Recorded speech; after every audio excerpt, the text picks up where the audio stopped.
Hi there, everyone. I'm Josh Elliott. Terrorism has not now been ruled out in the crash of EgyptAir Flight 804. And just moments ago, Egypt's civil aviation minister said that it's more likely a terror attack is to blame for the incident as opposed to some sort of technical failure. The plane carrying 66 people had been traveling from Paris to Cairo overnight when it disappeared over the Mediterranean Sea. We know the plane swerved sharply before plunging some 22,000 feet.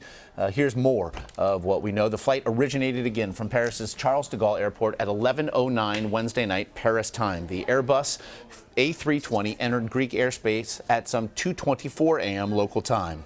Greek authorities did try to contact the plane at just before 3:30 a.m., 3:27 to be exact, but the pilot and co-pilot did not respond to that request for contact. The plane then disappeared from radar a few minutes later, some 10 miles within Egyptian airspace. Among those on the flight were 30 Egyptians, 15 French nationals, one British citizen and one Belgian. No Americans were on board. We have canvassed the scene, and we begin today with CBS News correspondent Holly Williams now, who joins us on the phone from Cairo. And Holly, again, you just spoke with Egypt's civil aviation minister following that press conference. What did he say was the cause?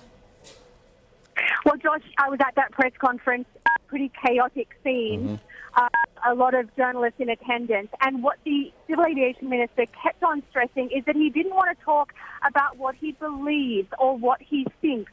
He wants to deal in facts, and he stressed that at this point, they simply don't know what happened to this airplane that was apparently downed in the Mediterranean. But I spoke with him after the press conference, and he said quite frankly that terrorism is the most likely cause of this incident.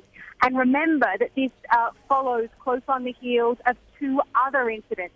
Back in October last year, a Russian passenger jet was downed in Egypt, killing 217 passengers and 7 crew members. ISIS claimed responsibility for that incident, and the Egyptian president said that it was terror-related. And then in March, an Egyptian man was able to hijack an EgyptAir passenger plane, forcing it to land in Cyprus, although it later turned out that his suicide belt was a fake. What is the incident then at this initial stage, I realize, in the investigation suggest regarding Egyptian aviation security? Well, I asked the civil aviation minister that very question. I asked him whether this raises problems or questions about security with Egyptian airlines and Egyptian airports. And he said very clearly that it does not. And he also stressed that he thinks there is no connection whatsoever between this incident and the incident back in October, and then also the one in March. And remember back in March when this Egyptian man was able to hijack a passenger plane with a fake suicide belt, that the Egyptian authorities were at pains to point out that their airport security is much improved. They even went to the lengths of releasing a security video that showed the hijacker passing through airport security and apparently undergoing all the proper security checks. Holly Williams in Cairo, we appreciate it.